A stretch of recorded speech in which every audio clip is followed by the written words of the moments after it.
Welcome to this recording of Place and Wellbeing Outcomes for the Shaping Places for Wellbeing programme, jointly delivered by the Improvement Service and Public Health Scotland. This webinar is brought to you by Argyll and Bute Council Community Development Team and will last approximately 20 minutes. Below the link to this webinar, you will find training links and resources and frequently asked questions.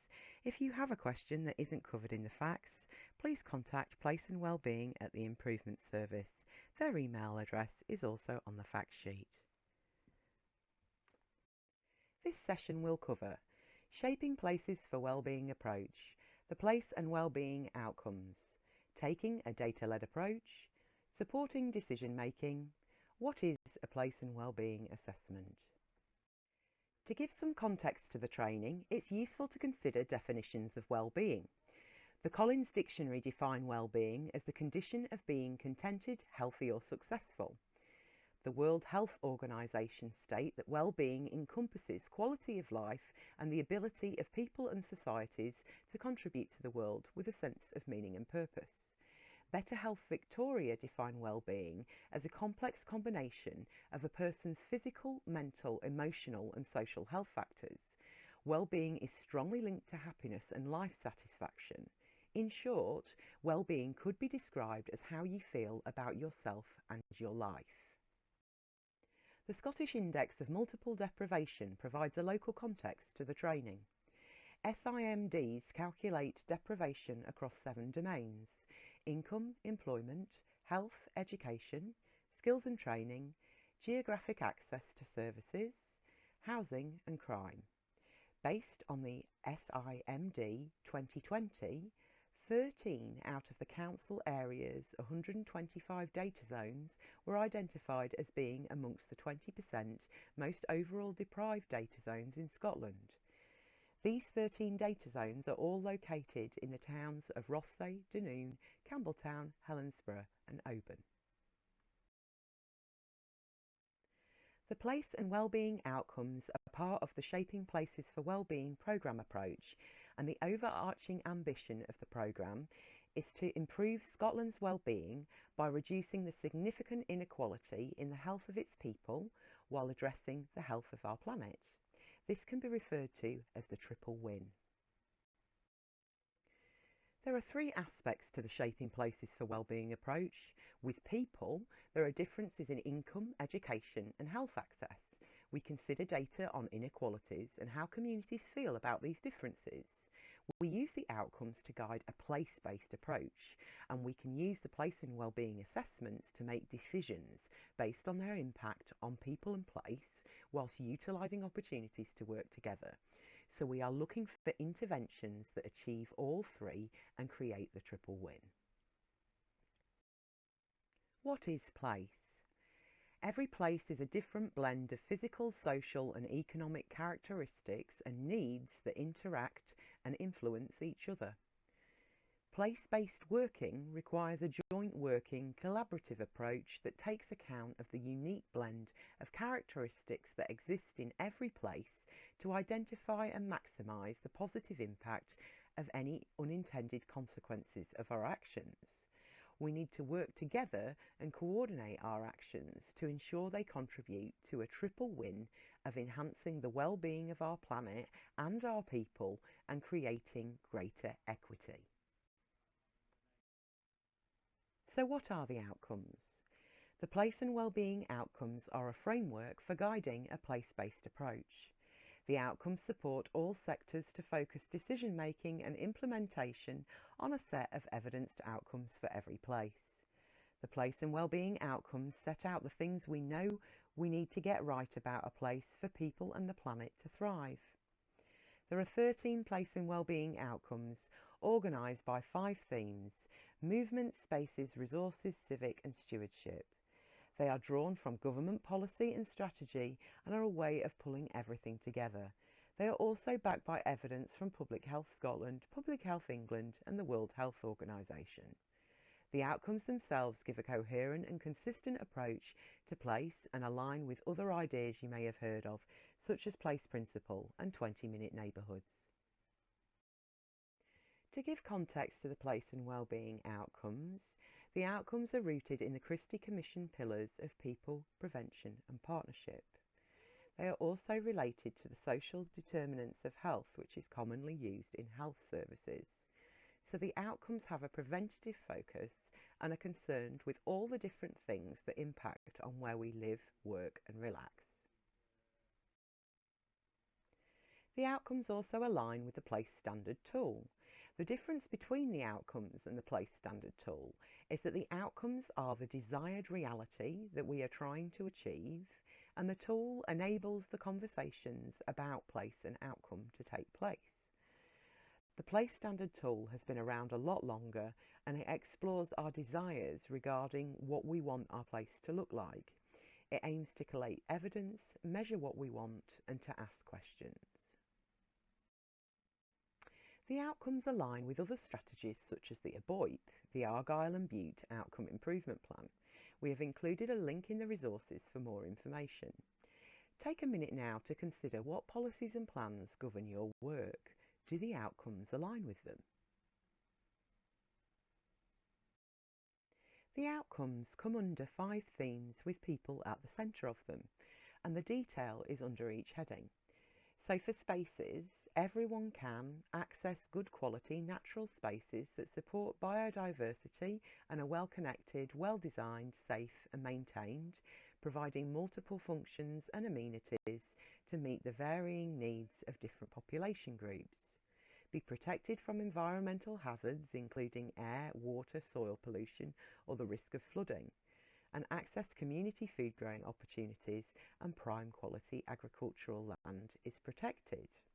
We have attached slides with full details of each outcome for your reference at the end of this presentation.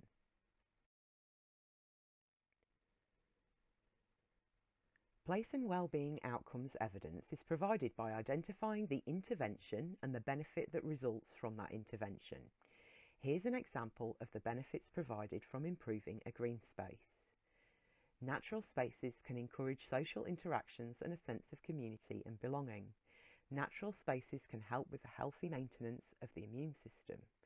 Play and recreation is beneficial for both adults and children through the encouragement of physical activity and social interaction. And if neighbourhoods are attractive, this can improve mental well-being. So the intervention of improving access to natural space and multifunctional green space results in the following impacts on climate, health and well-being and inequality, and together they create the triple win.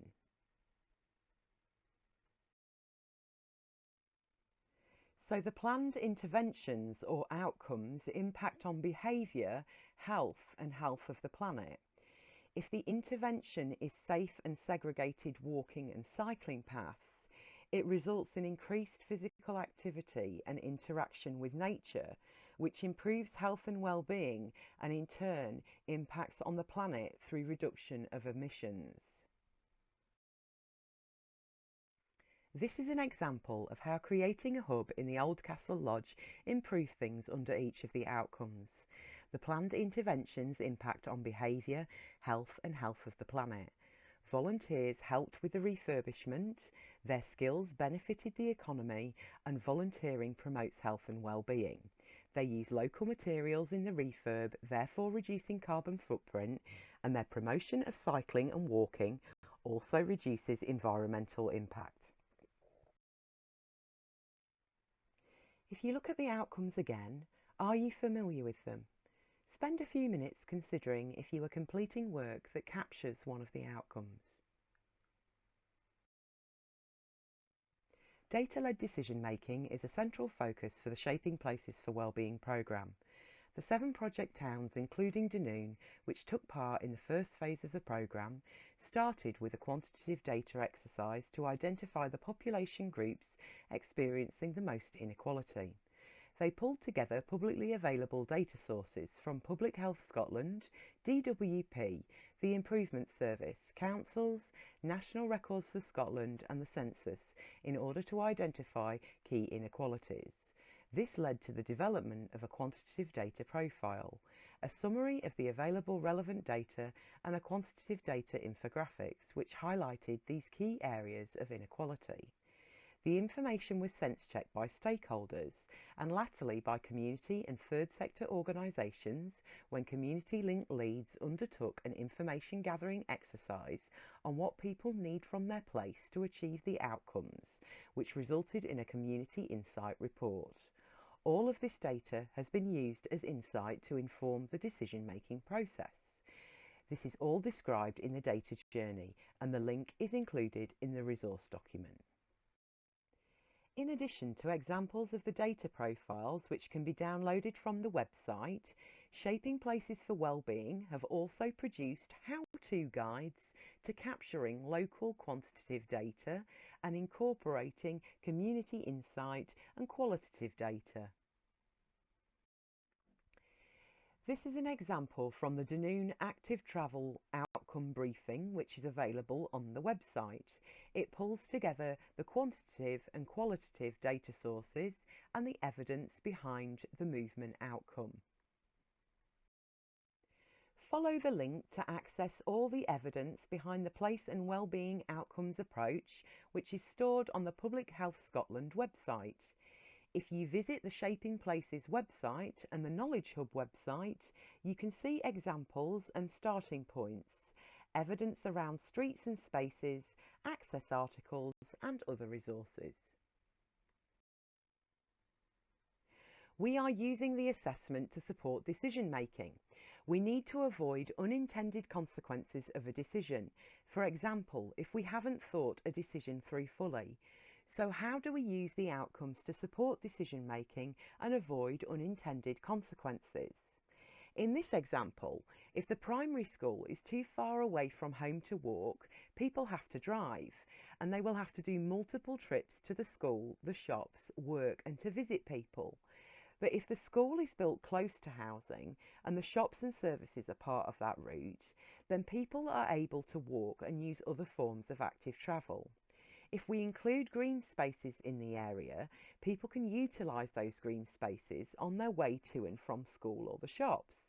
The health centre can use the green space for social prescribing.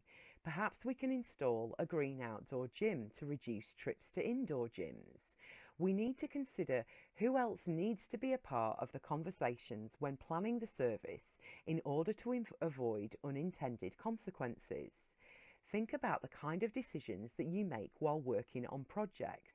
What could be an unintended consequence of your decision? We use the Place and Wellbeing assessment as a way to bring stakeholders together to have the conversations required for effective planning using a place-based approach. The assessment prompts decision makers to consider their impact on place and produces recommendations on how a more place-based approach can be taken. This slide is taken from the Place and Wellbeing Assessment Checklist. The top theme is active travel, and the outcomes are that everyone can easily move around using good quality, accessible, well-maintained and safe segregated wheeling, walking and cycling routes and access secure bike parking. Wheel, walk and cycle through routes that connect homes, destinations and public transport are segregated from and prioritised above motorised traffic and are part of a local green network. During a Place and Wellbeing assessment, you need to consider how does your plan, strategy or proposal contribute to the delivery of this outcome, which means what is the strength of it, and how could the proposal change to assist delivery of this outcome. So what could be changed, added or adapted? The recommendations from the Place and Wellbeing Outcomes Assessment can be used to support decision making, and all of the different types of plan on this slide have considered the Place and Wellbeing outcomes through a Place and Wellbeing assessment. So what do we assess and why do an assessment? These are quotes from the 5 assessments carried out in Argyll and Bute. They have identified that the assessment process helped them to build connections and understand how different services interlink. It helps them to avoid overlapping pieces of work. It makes participants consider planning and utilisation of resources in a wider context. It helps people to think outside the box, and it's highlighted the need for collaboration. These are examples of place and wellbeing assessment recommendations from the Argyll and Bute assessments that have taken place. So the Active Travel Hub assessment recommended that they include more on training within the business plan and explore links to the local college in relation to developing training and apprenticeships. And the Dunoon Waterfront funding proposal recommended that in the next stage, further consideration be given to the impact of safety on women and other equalities groups using the area by specifically engaging with potential users. This graph highlights themes from the assessment recommendations from the 5 assessments carried out in Argyll and Bute. You can see that the assessments have identified partnership working as a theme referred to most frequently. The following resources are available to support you in completing your assessment. There are examples of assessment reports and a short introductory video. The Place and Wellbeing Assessment How-To Guide sets out the context to consider whether to undertake a place and wellbeing assessment, as well as being a practical guide to the process of completing one. All resources are on the website and links are in the resource guide. One of the most important things to consider is what stakeholders would be most helpful to involve in order to aid you and support your plan. You should look to identify stakeholders that aren't usually included. There might be private businesses that are relevant to your plan, a local link worker, school, or health and social care provider. In terms of outcomes, you should consider, are there things that you are strong on and things that need more work or support from others? The facts sheet and the links and resources sheet are linked alongside this session. If you have any questions specifically relating to the place and wellbeing outcomes, you can contact the Improvement Service directly. In addition, your local community development officers are able to provide community-run organisations with advice and support. Just choose the correct contact for your area. That concludes this presentation. Thank you for your time. We hope that you have found it useful. As previously mentioned, slides with full details of each outcome will now follow for your reference.